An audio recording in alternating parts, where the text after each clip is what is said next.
severe on everyone you meet.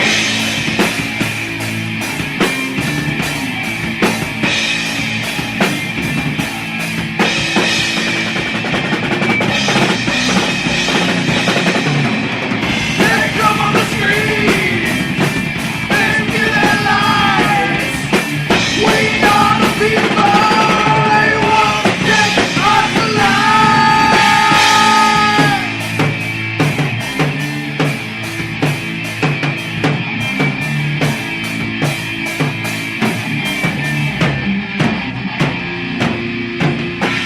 Manipulation, torture, murder, genocide, mechanics of death.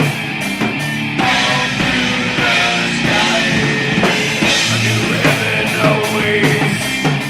An afterlife of bliss. We must stand strong. We must resist.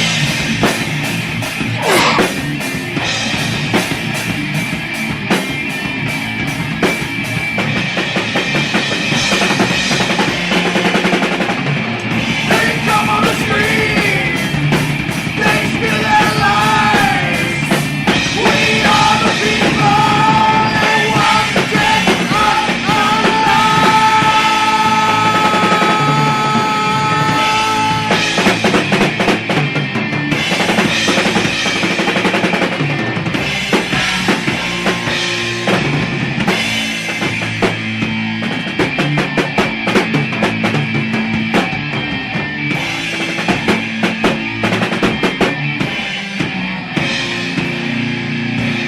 They call us rebels, they spit our name. We are the people, we want to start it back.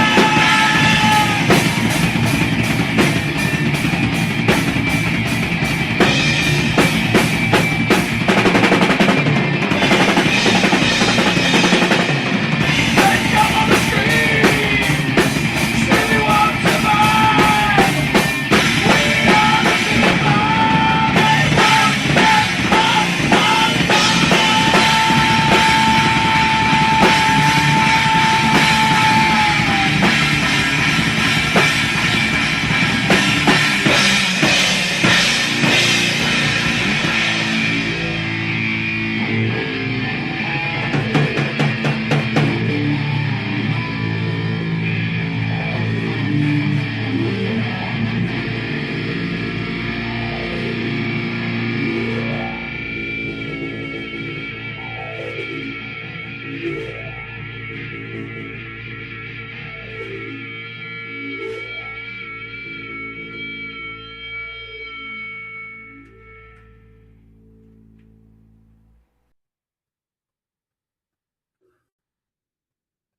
Ladies and gentlemen, feds and degenerates, cuckolds of all ages, it's time for Miles Culture Plate. I am your host, Mild Kevin Miles, and it is Friday, August 21st, 2026. And I'm not going to lie, it's going to be kind of a rough show. So hang in there with me, please, because, yeah, we've definitely got some stuff to talk about. Um, I really, I want to say I've only got really one story so far. We'll flip through some other things. When I said it's going to be a rough show, I've had a heck of a week, a packed week, and today was sort of no different. It,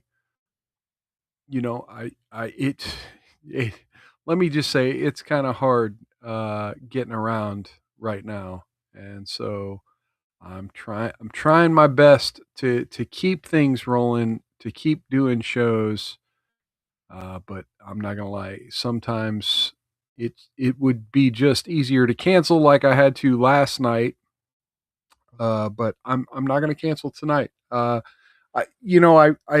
seen this story, and if you see the title of the stream, you know what story I'm talking about. If you see this story, I saw it yesterday, and I saw some of the discourse happening online. Of course, I've got my opinion. You could probably guess what my opinions are going to be. But, I'm definitely going to talk about it. We have to talk about it. The entire internet has popped off in a huge gender war, but not really. It's a morality war. By the way, let's see. We got cheers to Jillian in the chat. Good seeing you. Cheers. Thank you for stopping by. Let's go get some Mario Kart going on here.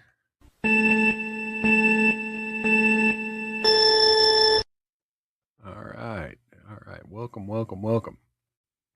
And yeah, it's not that it's so tough I can't handle it. It's just the amount of time that I have to spend preparing for this show is being eaten by other obligations. So then I've kind of got to just smash everything together and then working out logistics because uh, again, for those who may not have tuned in a few months back, there was a medical issue that has made it to where I cannot drive. And so I'm relying a little bit on public transportation and family and other things. And I'm just going to say, public transportation is not very reliable. So sometimes you got to walk. Sometimes you just got to walk, and I'm a little tired. I'm a little tired. All right. So, but I'm in it for this. I did pop some uh, caffeine mints a little bit before the show, so we should be good to go. Okay, but let's talk about the gender war here.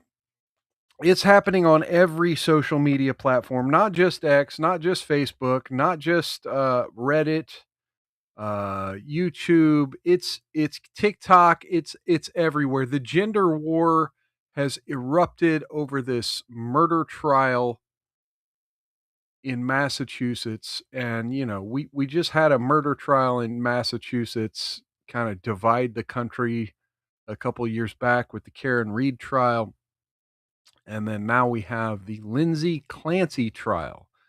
And if those of you who might not be familiar with the Lindsay Clancy trial, I have not been super following it. I've seen bits and pieces of it.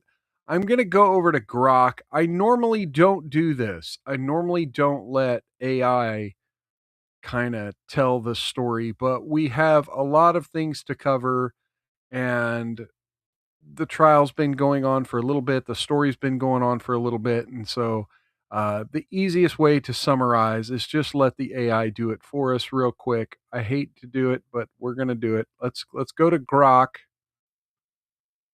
Lindsay Clancy, now in her mid 30s. So I just said, what can you tell me about the Lindsay Clancy trial? Grok says, Lindsay Clancy, now in her mid 30s, a former labor and delivery nurse at Massachusetts General Hospital.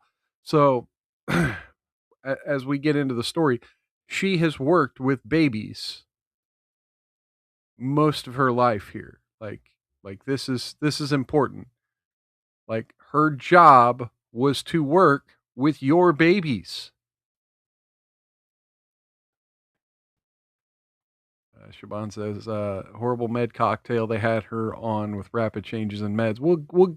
I'm thinking we'll get to that on this. Maybe not.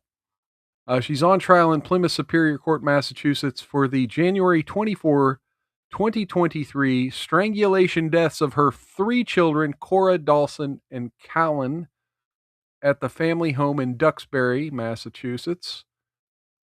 She's pled not guilty to 3 counts of first-degree murder on theories of deliberate premeditation and extreme atrocity cruelty. The strangulation charges were dropped as redundant before the trial.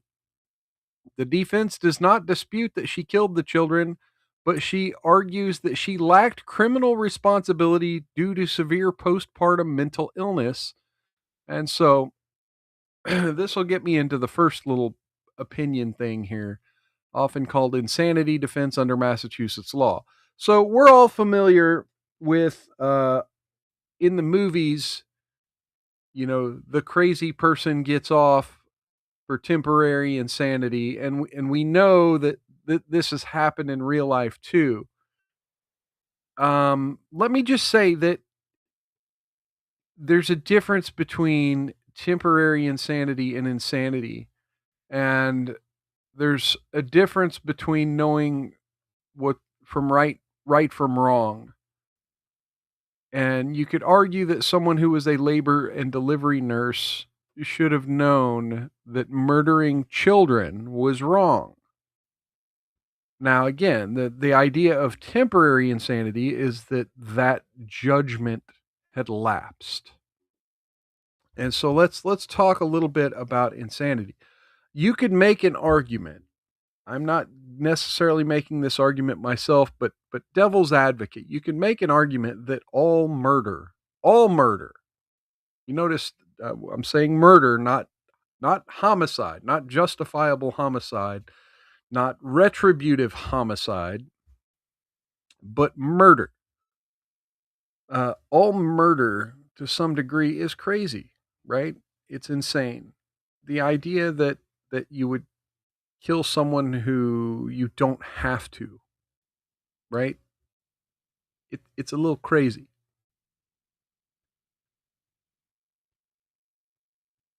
So, you know, at some point it's like, okay, well, what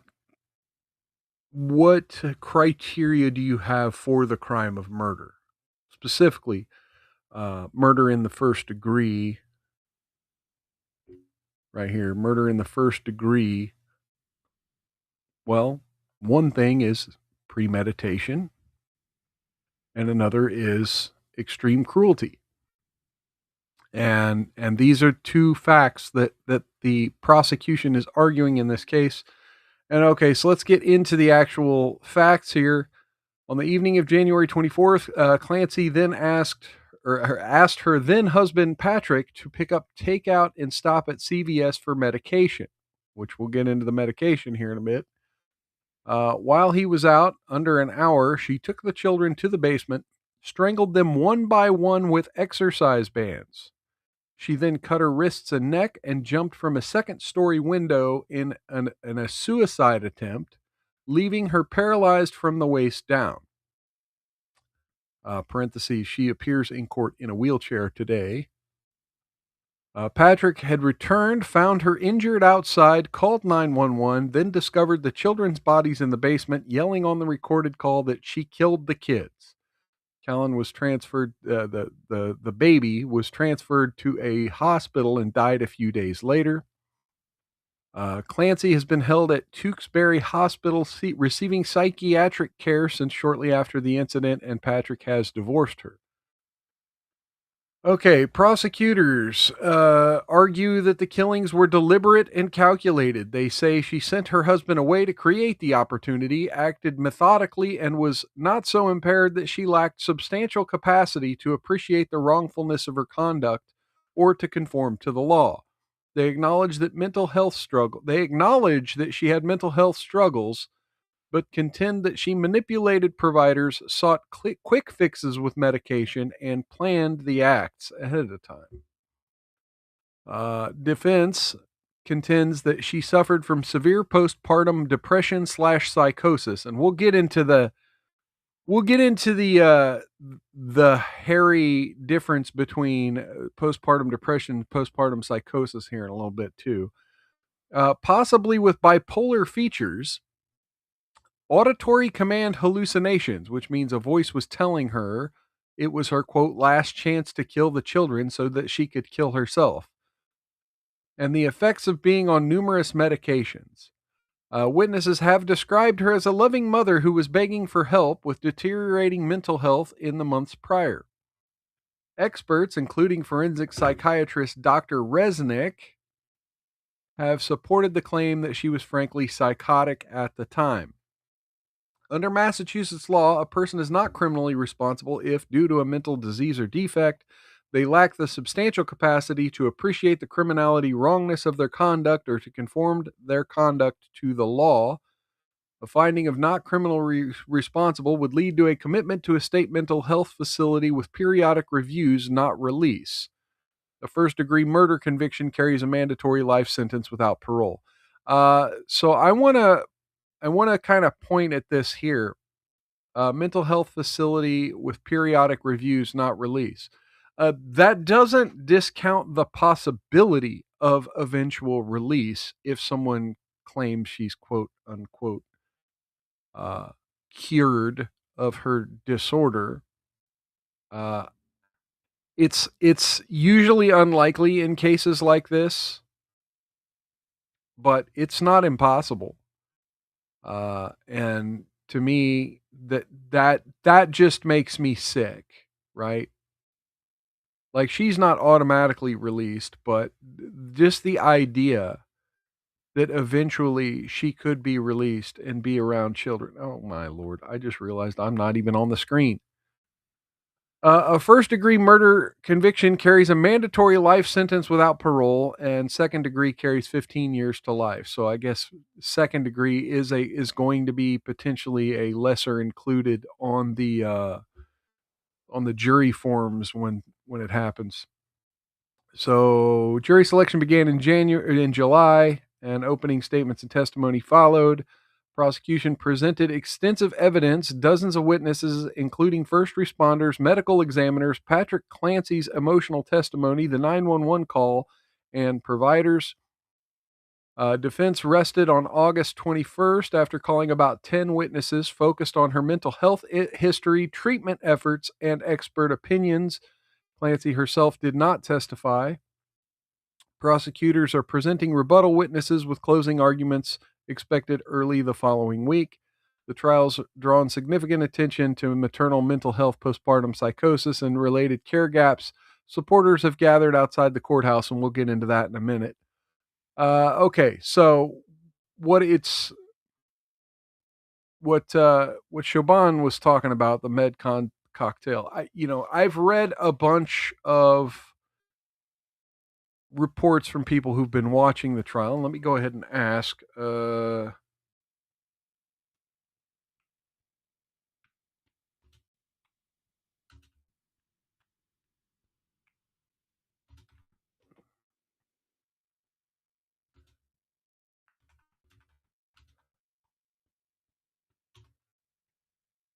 we go. What about the husband's and others' efforts to help her before the incident? Let's see what Grok comes. Okay, Patrick Clancy and other family members actively supported her efforts to seek and receive mental health treatment in the months before the killings. Amid her escalating postpartum anxiety, insomnia, depression, and related symptoms after the birth of their child, Callan, both Lindsay and Patrick later filed civil lawsuits against some of her providers, alleging failures in diagnosis, monitoring, and treatment, including claims of over medication and missed signs of more serious conditions like bipolar. Patrick described a progressive decline starting around September 2022. As Lindsay prepared to return to work, he participated in her care in several ways, sat in on virtual appointments with providers. Her anxiety and insomnia worsened on medications like Zoloft. He drove her to emergency rooms and evaluation, including Mass Gen, after she reported a worse day with persistent suicidal thoughts. He encouraged and supported her voluntary inpatient admission to McLean Hospital, testified that she was reluctant, but he insisted you have to go, and visited her during the 5-day stay. After she disclosed thoughts of harming the children, she said she had no plan and later appeared interactive with them. He asked her parents to stay with the family and intensified efforts to find effective care. He said no clinician advised him against leaving her alone with the children and did not believe she intended to act on those thoughts. He publicly stated after the tragedy that he viewed her as someone who, quote, got sick rather than a monster. And he said he wished in retrospect that she had stayed longer at McLean. On the day of the incident, he left briefly at her request because she seemed to be having one of the better days. Okay. Mother-in-law described her as a loving mother who was begging for help. Susan contacted a nurse practitioner at South Shore Health's perinatal behavior health program to request outreach. They exchanged texts about Lindsay's fear of benzodiazepine dependence, insomnia, and anxiety. Susan testified that the family was concerned. Her own mother and sister observed her increasing anxiety, paranoia, suicidal ideation, and numbness. Lindsay disclosed thoughts of harming the children to her mother and Patrick in December. The mother recalled Lindsay saying things like she just wanted to feel better and enjoy her kids again and requesting that her mother stay with her because she felt really sick. Family members stayed or helped as symptoms worsened. She herself repeatedly sought care, started with Dr. Jennifer Tufts in mid September 22, diagnosed with general anxiety and adjustment disorder with depressed moods, described Zoloft, recommended therapy. She saw additional providers, including nurse practitioners Julie Paul and Rebecca Gelada at South Shore Perinatal Program, went to ERs, called suicide crisis hotlines, briefly entered a postpartum day program at Women and Infants Hospital in Rhode Island.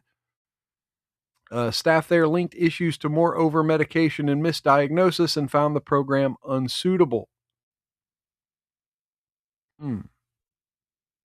Completed the short McLean inpatient stay in early January. She reported the symptoms, later described as intrusive thoughts, to providers and family, and medications were frequently adjusted.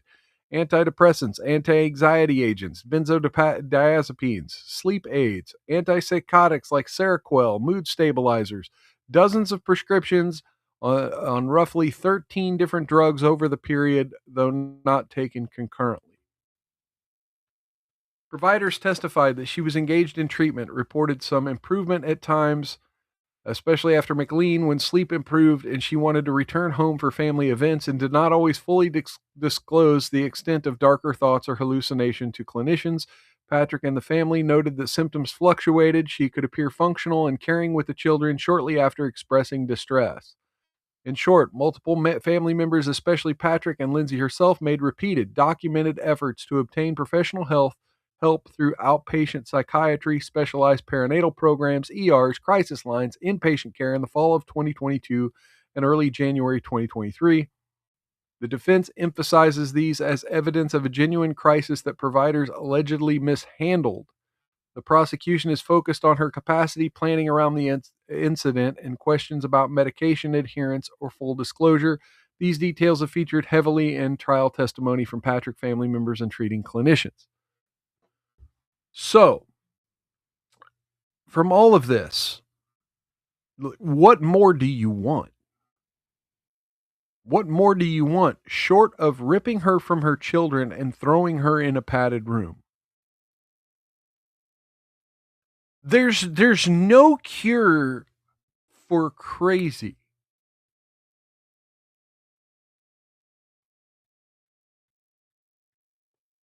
Some people can be cured of whatever's making them crazy, but there's no cure for crazy.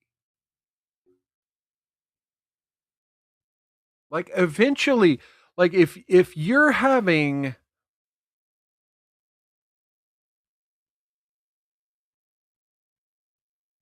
if you're hearing voices, you're having persistent thoughts of murdering your children. Yeah, eventually it's literally it's just padded room.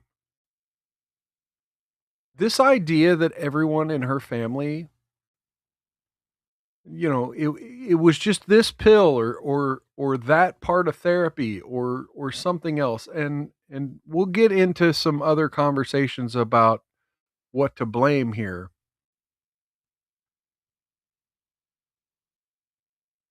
But it's at some point, like, this is still a human being. This is still an adult. And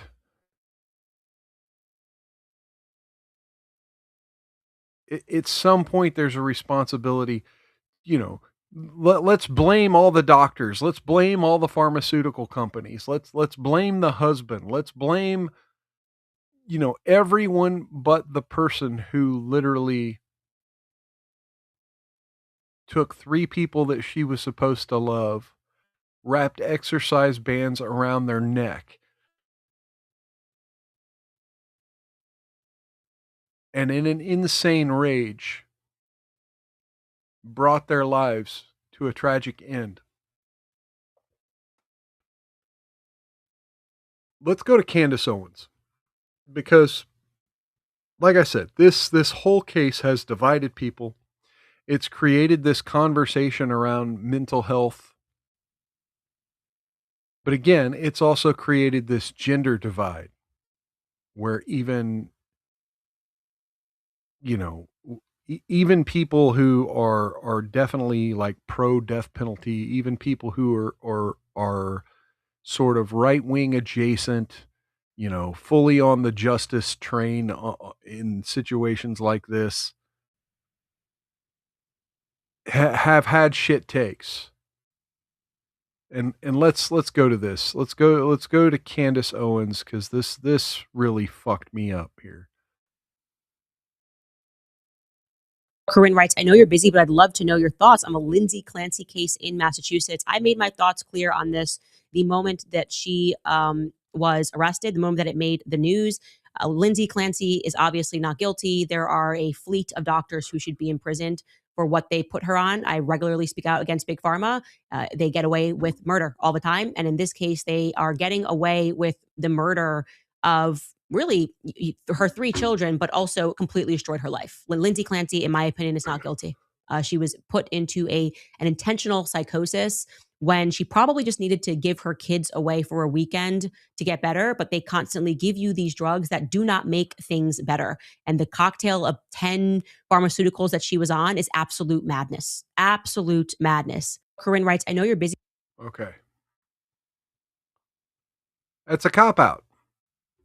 I don't disagree. 80% of what Candace said there, I could agree with. I hate Big Pharma. At some point, there's a personal responsibility. When I started this show, was it 5 years ago, 4 or 5 years ago? When I started this show, I was pushing 275 pounds. I grew to over 300 pounds. I didn't blame the bacon. I didn't blame the ice cream and the cupcake. At some point, you are responsible for the things you do to yourself. Even under the advisement of a doctor, even under the advisement of someone who's supposed to have your health in mind, there's a certain responsibility to self-care. Joe Bond says the thing about mental health hospitals is they let them out sometimes after a while. Well, yeah. The idea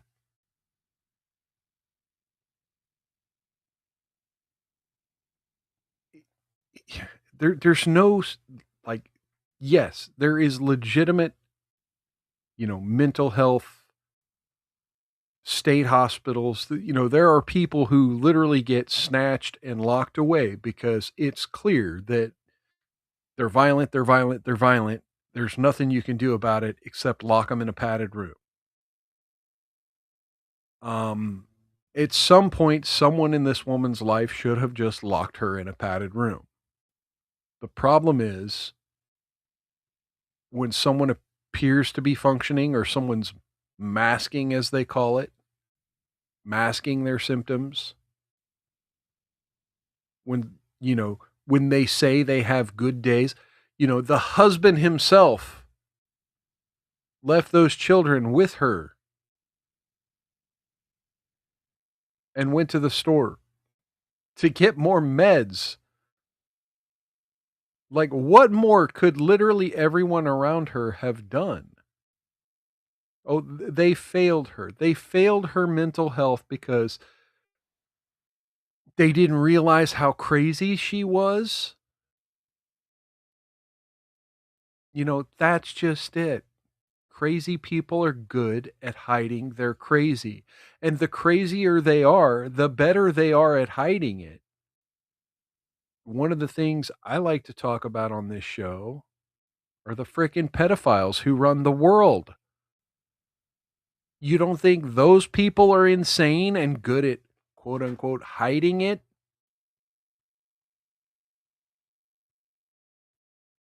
Prison. Prison is the only thing left. No padded room, no more doctors prescribing cocktails of pills just to let her out after a while, like they did the first 2 times. Prison. Her crazy escaped the mental health industry, and the solution is not to throw her back into the mental health industry. You claim the mental health industry failed her. No, she failed the mental health industry.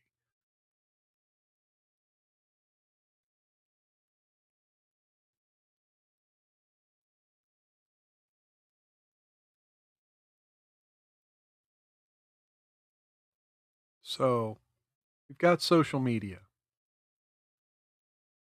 Before I get into the social media fight,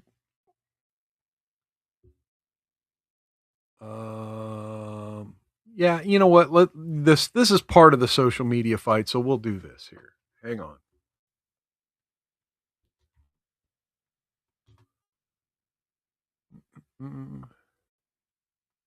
I thought I had this up already, but I didn't. Okay. Oh, look. End Wokeness has it on video here. Outside the courthouse, quote unquote supporters are gathering. Hold your hands in a hug. Show a hug. Show a hug to Lindsay with the mental health. Babies. They brought babies to support the baby killer. I don't know if you'll ever have this many women in one place at one time who may understand all of us on a level that others don't. So, hold your hands. They brought babies to support the baby killer, and they're all wearing pink because that's what you have to do. So Lindsay's parents, Michael and Paula Musgrove. There is now a GoFundMe for the family of the murderer that is now over $1 million. And they have raised the goal to 2 million. And look, women, $5,000, $25, $50, all women, anonymous, women, anonymous, women. Women.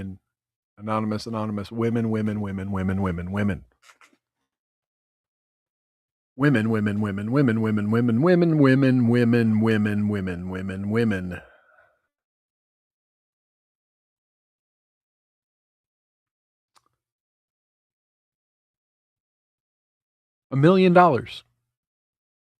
$1 million to support baby murder. So this has erupted across social media. There are several stories, several posts on various social media platforms kind of calling out the absurdity of supporting this woman. And then the commented replies are, the usual drivel of, we don't want to hear from men. Men, you just don't understand.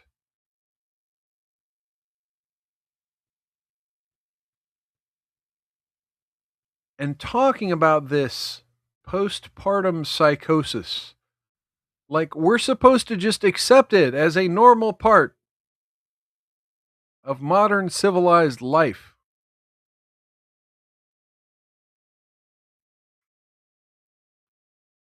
TikTok indicated further on into her travels, I am completely overwhelmed This person trying to is take care of the holding kids. a I'm baby. drowning every day. I feel guilty that I'm spending my family's money and not making any. I feel like I spend way too much. She wrote that, right? Correct. I'm terrified of Callan getting sick. He's a sick baby. A sick baby is miserable. He's sick now with a double ear infection, clearly has a bellyache. It's miserable. I feel like the other kids are going to get him sick all winter long. She wrote that, right? Correct. I always feel strongly against sleep training. I feel like it's abusive to let the baby cry and not respond, but I made the decision. I did it with Cal. It is way too much crying. It's incredibly stressful. She wrote that, right? Correct. He's okay. He will be okay. It's not harmful in any way. The doctor said it was okay. Plenty of people sleep train their kids at that age. It's necessary as a third child, is what she wrote, right? Correct. I feel incredibly sad and guilty about not breastfeeding anymore. 3-minute video. That was the one thing I could do to help his immune system. 3-minute and I can tell video. he really doesn't like the formula.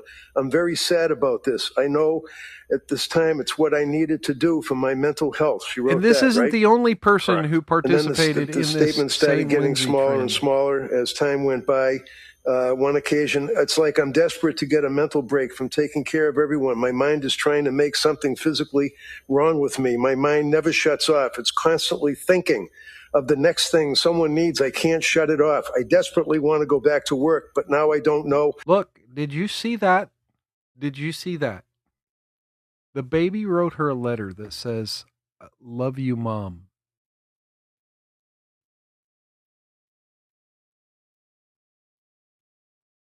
And she's crying, not out of happiness, but out of resentment and frustration. It off. I desperately want to go back to work, but now I don't know how I'm going to function, and it worries me. Wrote that, right? Correct. There were two pages that were blank that she didn't even write on. And then on the third entry, affirmations. She wrote affirmations. On November 22nd of 2022, I am calm. I will remain calm today. There is nothing that needs to be on my mind. There's nothing The that weight needs to is be on lifted my from mind. my mind. I will sleep tonight. She wrote that, right? Correct. Continuing on into November, I slept well last night. I will sleep again tonight. I Today slept will well be a last great night. day. I will go back to work on Sunday. I will thrive. I can feel like myself again. That was November 23rd. She wrote that, right? This was November. These are her diary entries that are being read. And then this random person is crying listening to them, identifying with the emotions there. Yeah, good times and bad. This is how the crazy people are able to mask, is they take a good day and say, no, that's how I always am. Meanwhile, they're having dark thoughts that they don't tell you about. I believe that's the day, yes. Gratitude. I'm grateful for Sue, who's always listening. That'd be a mother-in-law. You knew that, right? Yes. Sue, I'm grateful to Sue for always listening and trying her best to help me. Kids are sleeping great for Pat. Pat is handling nighttime stuff. Julie for making a plan for me. A big thing is I feel disconnected with myself. Time, reality. I think going back to work will help with that. She These wrote that, two right? children in this video. These two children in this video, and I'm going to stop it there before the username comes up, even though it was on screen before. And the children we saw in that other clip outside the courthouse. As a libertarian, I rarely advise state government child protective services involvement. I think the child protective services departments in most states are full of predators, are full of monsters just looking for a reason to rip families apart. But I definitely hope these people are being looked into. I hope that at some point, like, their medication is being looked into. You know, that we have this conversation happening nationwide about men and guns and youngsters and guns and medication and guns and insanity and guns. Every time there's a mass pew pew or a husband pew pews his ex-wife or something, we have this conversation about pew pew control for people who have had PTSD, pew pew control for people who have had domestic disputes.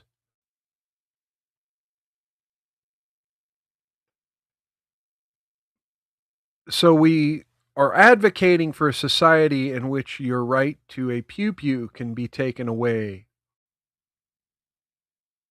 for having these bad personality traits, we'll call them. But we will allow you to supervise.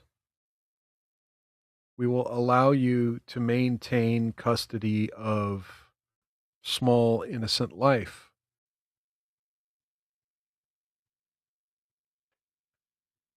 And look, let's get into brass tacks here. I've joked on this show. I've participated in the meme over the past several years. There's been the ongoing kind of joke from red pillars, from right wingers that we just gotta repeal the 19th Amendment because women are just too emotional and hormonal, and we can't trust them to make decisions. And I've kind of joked about it too. I'm not serious.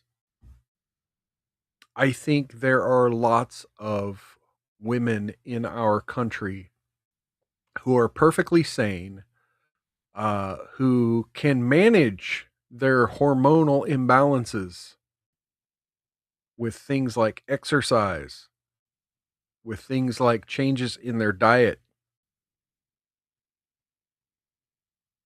I think they can manage the dark thoughts by finding supporting loved ones,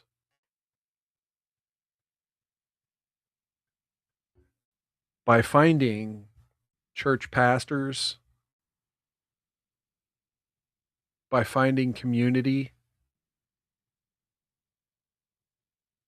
and by finding something to be happy about in life, usually their children. So imagine my surprise when, for the past 4 or 5 years that this meme has really been exploding onto the internet as something that incel chuds and far right wingers, want to repeal the 19th Amendment because women are too hormonal and emotional and just too crazy to be trusted with decisions. Imagine my surprise clicking onto the internet this week and being told that, yeah, after you have a baby, your hormones are just so messed up that, it's a psychosis that, you know, the medical industry needs to intervene and get involved because you just can't trust yourself to make decisions because your hormones are out of whack and your brain is out of whack and you just can't be trusted. This is insane to me. And thankfully, there have been thousands and thousands of women commenting on this story, commenting on these posts, saying, no, I dealt with it. I had a baby. I was severely emotional. So, I had the dark thoughts, but what stopped me was my love in my heart for my baby. I remembered that I'm happy and that I got the life I wanted. Rational thought took over. And so then the conversation becomes, okay, well, what's the difference? What's the difference between the temporary psychosis and the death spiral? The death spiral we've heard from Lindsay Clancy. Is she just crazy? Is she so crazy that she just felt she had the right to end 3 lives that she was supposed to love, supposed to nurture, supposed to care for?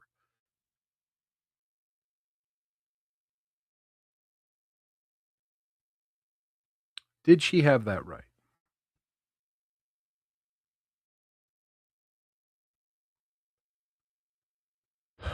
What should she have done instead? Well, other women have taken to the internet, TikTok. They've given a blueprint. Throw ice at the tub.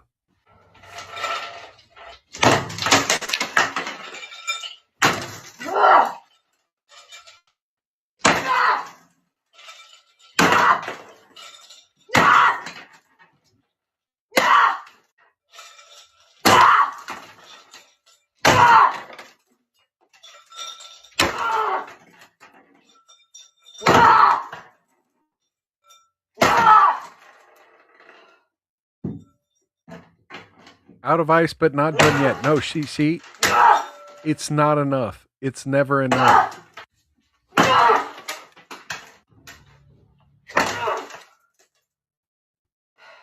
I mean, look, if that's what you need to do to not murder children,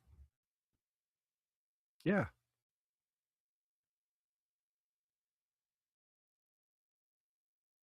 But also, that's crazy. That's crazy.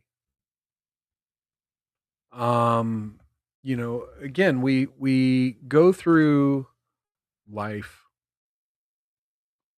talking about the problems with aggressive men, the problems with toxic masculinity, the problems with dudes not taking no for an answer, not being trusted with vulnerable people in their lives.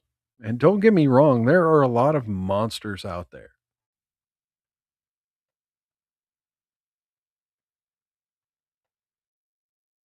There are a lot of perverts out there.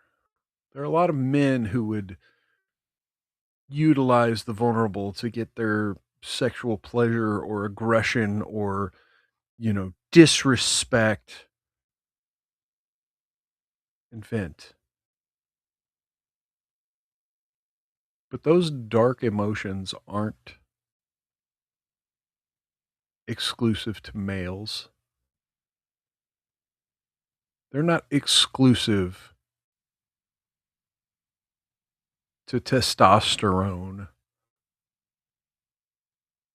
And we just saw a perfect example of the need to release stress through a physical activity. We live in such a maladjusted society simply because so much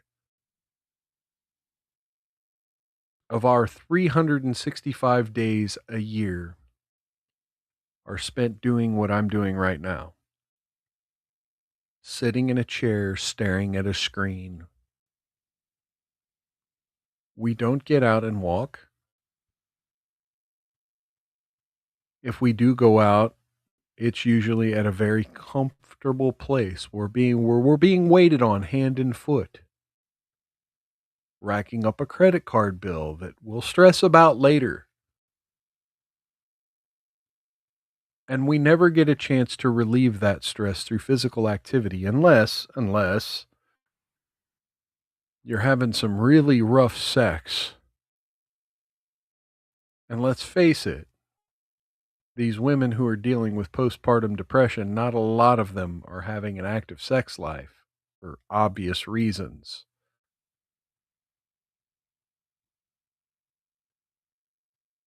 So then that gets into the conversation. Well, why is this a gender debate?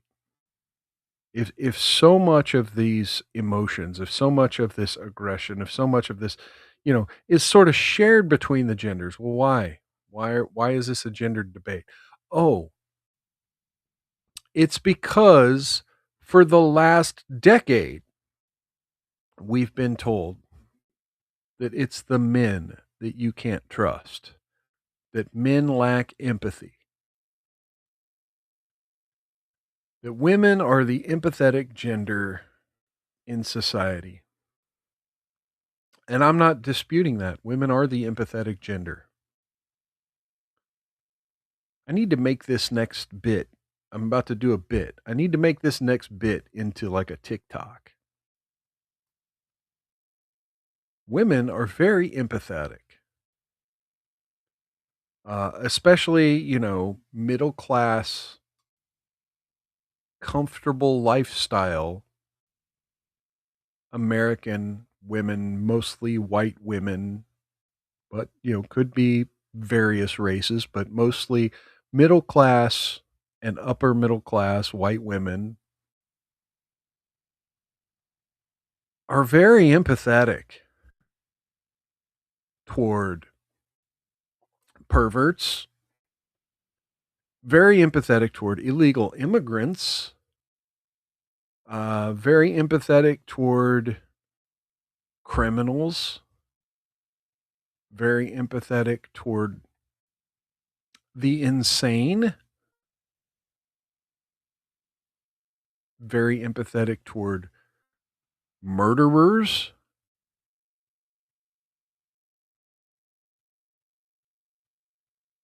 Not so much empathetic toward babies, not so much empathetic toward law-abiding men,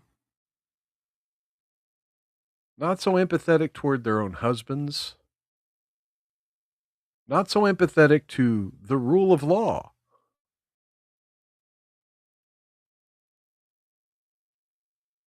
Not so empathetic toward civilization.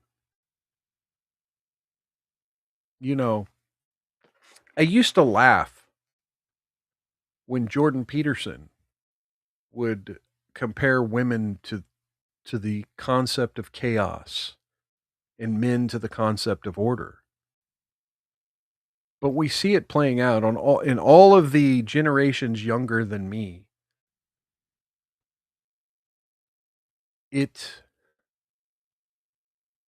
Chaos is rewarded.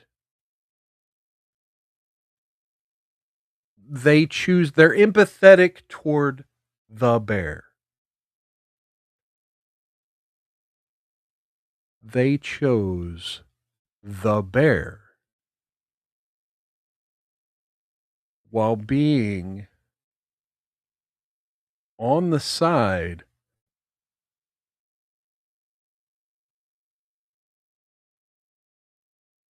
of murdering children. They're not empathetic toward infanticide victims, but they are empathetic to the bear.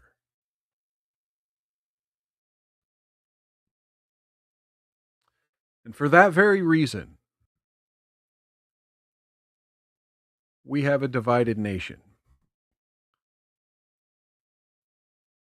And here's a screenshot. Don't know where this screenshot came from. Could be bullshit. Back here. Let's just do this so there's no commentary on the side here. This guy has an attribution to Mr. Corns on TikTok. So you're really breaking up with me over a fucking opinion. I'm not breaking up with you over an opinion. I'm breaking up with you because that opinion showed a fundamental difference in our values. I can have compassion for someone struggling mentally without excusing what happened to those children. If I'm choosing someone to potentially be the mother of my kids, I need to trust their judgment completely, especially when it comes to protecting them. What you said created a doubt in me that I cannot ignore or gamble my future children on. And ultimately, that brings me to the final analysis of my little speech here. And it was that last bit. Cannot ignore or gamble my future children. Women fail to understand that that is a big thing when choosing a wife,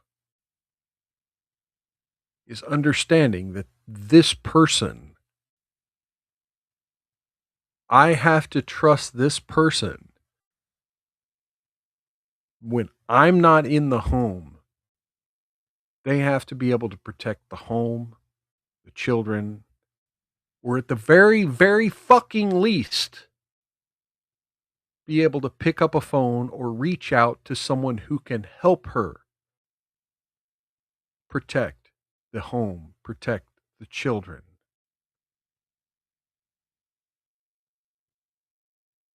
Protect the life that you build. You work 40 hours a week or more, 60 hours sometimes. Some men work 2 jobs, 80 hours a week.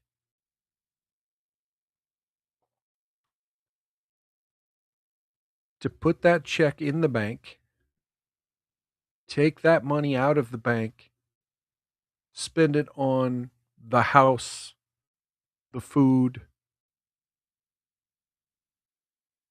There's something very primal in a man wanting his property and his family protected. We go out, we provide, we build. What we've built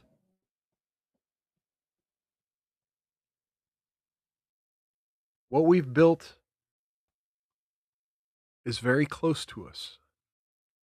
Especially the offspring. Especially the legacy of the next generation. Because that's the most precious thing on the planet, is the next generation, the continuation of our gene pool, the continuation of our society. Now, granted, these kids are dumb. The kids that are coming up, they're dumb. They reject everything traditional. They reject everything their parents want for them. And I chalk it up to, well, one day they'll get older and realize what they've done. But when they're babies, they need protected. They need us to be the sword and the shield for them. So when you're dating a woman and you hear that she's very callous on the issue of abortion, or very callous on the idea of children, or they choose the bear, or they choose Lindsay Clancy, believe them when they tell you who they are. All right, so let's go find something a little more lighthearted to talk about. Let's go find a Love Don't Judge. Oh, look, I'm in the wrong account. Switch account. Boom, boom, boom. All right, Love Don't Judge. Where are you at? Let's find a good one here, because I haven't found one before the show tonight. Oh wow. This one's a little newer. We've been doing some older ones. This one's a little newer. Let's do this one. This seems like it could be very funny. Love Don't Judge is a show on YouTube where people in relationships who have something interesting about them receive some haters online. And as we here on Mild's Culture Plate like to say, you got to outlast those haters. You got to outlast those haters. And on Love Don't Judge, they highlight these people in some profiles where they talk about the hate that they've received. And we here at Miles Culture Plate, we like to watch Love Don't Judge and determine whether or not these people have actually done something in their life that may warrant some of the hate that they get, and whether they should be admonished for that. Now, I like to preface this by saying that oftentimes these people have put their lives on the internet, have kind of volunteered to be the spokesperson for whatever they've got going on in their life, and therefore, it's sort of fair game. But we like to examine whether or not it's justified, or whether they should just be left, to outlast the haters. All right, so let's do this. Let's get into this. Love Don't Judge. My boyfriend accepts me and my Tourette's. All right. I've had severe Tourette syndrome since I was 5 years of age.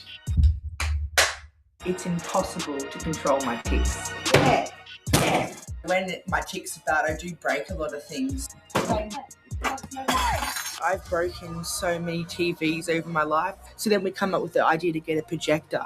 When I met Zach, we fell deeply in love, and he's just helped me in every way. But the main... Okay. So in the context of everything else we've talked about in this show, I was not expecting that. I was not expecting someone punching TVs and punching walls and punching herself. I mean, again, this is someone who can't control it. This is someone who is seeking help. And I hope the topic of children comes up in this program. We'll see. thing I love about this man is that he says how beautiful I am and how much he loves me every day, and that's the main thing that I love. I do get tics where I tick on him, and I've developed this zombie tick where I go up and I bite. I don't bite hard, but I put my teeth on his cheek or his eyebrow or his neck. Can you help me put my earrings in, baby? All right. Alright, let's go. My name's Bianca Wow. Sayers, and I've Bianca. had severe Tourette syndrome since I was 5 years of age. Once I turned 12 years of age, my Tourette started getting really bad, to the where my parents had to put me in mental health hospitals due to my safety and their safety. I'm very strong, and I've had to adapt my house in a way so I can't keep breaking stuff. I've got plastic windows, and I've got hardwood on the walls, so I can't put any holes in my walls either.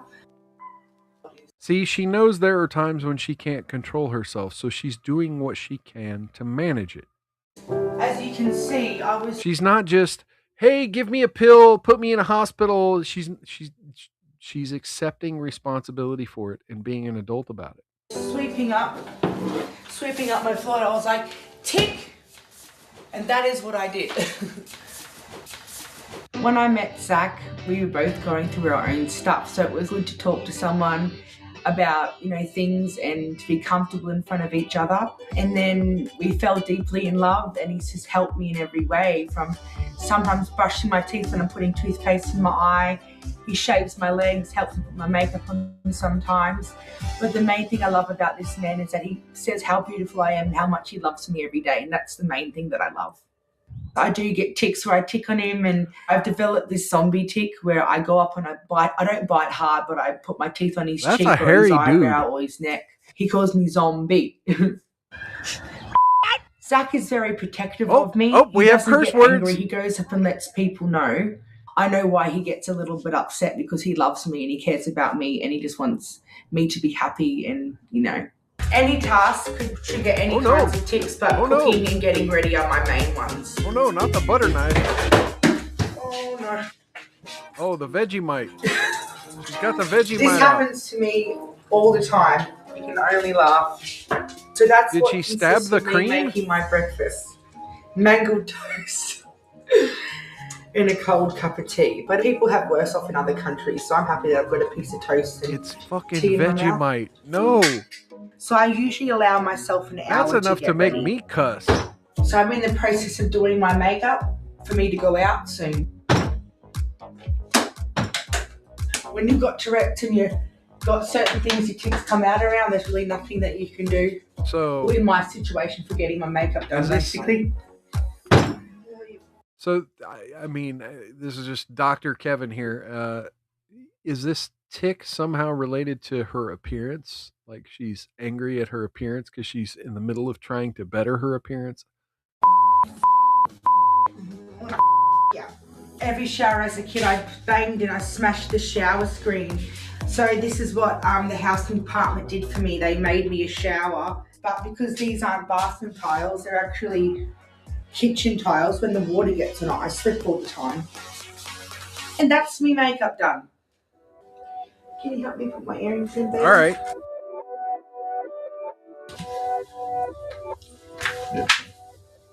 All right, let's go. I mean, she's not.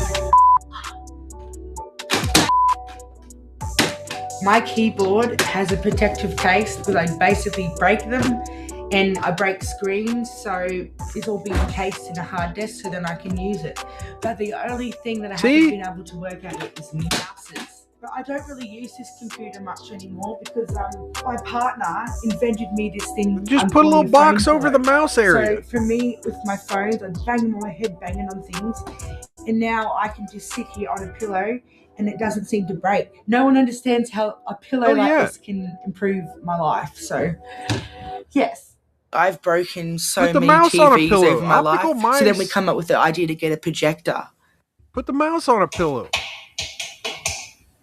Hey everyone, be here. Put a mouse So it's pad another Tourette's on a and pillow? technology video today. I have an amazing YouTube channel called Capital B with Tourette's.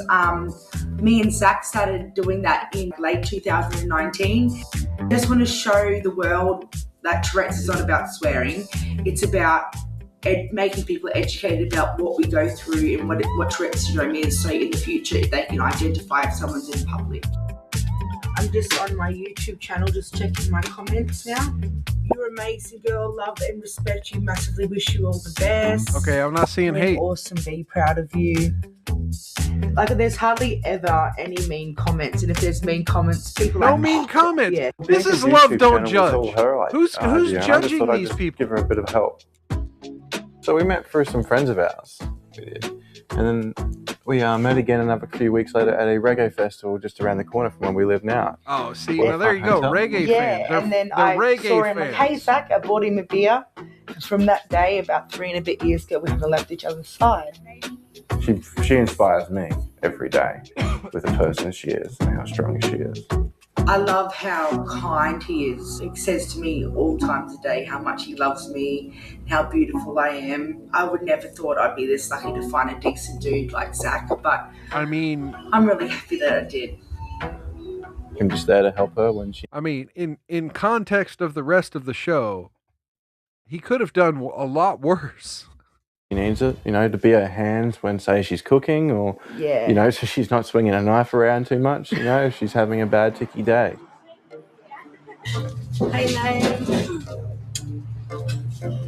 Okay, so other than the YouTube channel, what do they do for a living? They never tell us. They never tell us on Love Don't Judge. Friends. It took me to like early 20s to find decent people that actually want to be my friend. So I'm at vehicle at the bank, which is a strange place to meet somebody.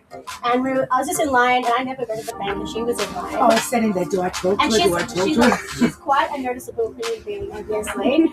and then weirdly enough, everywhere I went, she was there. And then one day she was doing... It'd be funny to just be standing in line of a bank, and the person behind you just starts calling you a whore, slut, bitch. It's like, excuse me? Oh, no. I'm sorry. It's my Tourette's. Like, I don't think you're any of those things. I apologize. And then you become like best friends. That'd be an awesome way to meet people. It sure beats the way I meet people. I put Mike night, and I was like, where I just kind of just quietly like avoid eye contact and don't say anything, and then silently judge myself and never meet people. Obviously have to be friends because I've just been seeing you everywhere. The universe is like, be friends. And that was it. We were just friends ever since, and that was 3 years ago. Yeah. That's my story. All right, Legs, how did you meet me? Oh, that's the first time I ever saw you when Really? you were walking through the plaza. Okay, so her name is Allegra, and she just called her Legs. I love that. And then we started working together. After that, I get to Rest work is with my history. best friend, which is so good. yeah. Oh, sorry. I just want people to know Tourette's Ah! syndrome, that they're beautiful no She matter just what. sprayed him. That was They awesome. can go and do anything they want in their life and smash it out, and I believe in them. Tourette's isn't the end of the world, and you will find your way in life. I think I was given Tourette's. See, I don't have Tourette's, but I do have this sudden need at times to just like dance or tick or troll people. And I should just blame it on Tourette's, but yeah, I don't want to mock someone's disability, so I don't do that. But I do get this sudden need to just do weird stuff once in a blue moon. By the universe before I was born because they knew I could handle it. If I could be cured, I wouldn't take it because Tourette's has made me and shaped me for the person that I am today. I've also got an amazing business educating for people. Would you have children? Like me, and I think it's made me. It's almost over, and they're not going to tell Always us. be proud to be you. Damn it, they're not going to tell us. See, now that would have been perfect for the show if they would have told us whether or not she plans on having children. Cause yeah, that's something like, do you trust yourself? Like you have these tics where you're swinging a knife around and beating yourself with computer mice and knives and toothbrushes and hairbrushes. Do you trust yourself around your own children? That would have been a big question for a show like that, but unfortunately, we just have to speculate, and well, we don't have to speculate in regards to Lindsay Clancy, and I'm hopeful. I'm hopeful that we heard the defense's case. The prosecution are laying out their cases. Clearly there was some premeditation. Clearly there was some pre-thought. And, I don't even think her husband could have realized how severe it would have been. Only she knew to the degree in which her children were in danger. And I don't think when you're dealing with depression and psychosis for that long, just not stressing the importance that no, the children are in danger around me. Please take them away. I think that would have been a huge step toward avoiding this whole thing. And I think she did have the capacity to say those words. I think she did have the foresight to know to say those words. And hopefully the prosecution will come to that, and hopefully she will be found guilty of first-degree murder of her 3 children. So until next time, hopefully next time will be a more fun, more lighthearted show, and we won't have to be talking about the tragic deaths of 3 children or the division of our society being split by this talk of mental health and gendered differences. I'm definitely hopeful. I'm hopeful. Like I said, all of the women who are speaking out against this make me real hopeful that this isn't just a situation where we just have to throw the whole damn gender away, or we have to go back to the 1800s and not let women vote unless they own property. I don't think we have to go back and do that. So anyway, thank you all for joining me. Next, I hesitate to say Wednesday, but yeah, I think the show's going to go back to Wednesdays. It seems to be a safer bet than Thursdays, but then again, maybe not. I don't know. Yeah. Yeah, I'm going to say Wednesdays. We should go back to Wednesdays. That seems to be the best day of the week for this show. I hate doing this on Friday because there's so much competition happening online. People getting in their last stream of the week before the big weekend where they take pauses. I hate going up against other big streams that happen. So I hate doing this on Friday, but it is what it is. I kind of wanted to cover the gathering of the Juggalos as well on this show, but we'll save that maybe for next week. So until next time, folks, try tuning in around the same time, about 6:30 Central, 7:30 Eastern on Wednesday, and we'll have yet another show, a Miles Culture Plate. Till then, click that like button, click subscribe, share this off platform. Let people know that they can join the party on Wednesdays at 7:30 p.m. Eastern. Hey, cheers to Sanglant. Good seeing you, friend. Cheers. Let me go ahead and find a good audio clip to play for old Sanglant there. Let's do a Trump thank you. Thank you very much. That's really nice. Thank you. Yeah, thank you. Really nice seeing you, man. All right, so catch you then. Till then, take care of yourselves. Take care of one another. Outlast those haters. Don't get any on you, and if you do, rub that shit in real good. Have a wonderful weekend, everybody.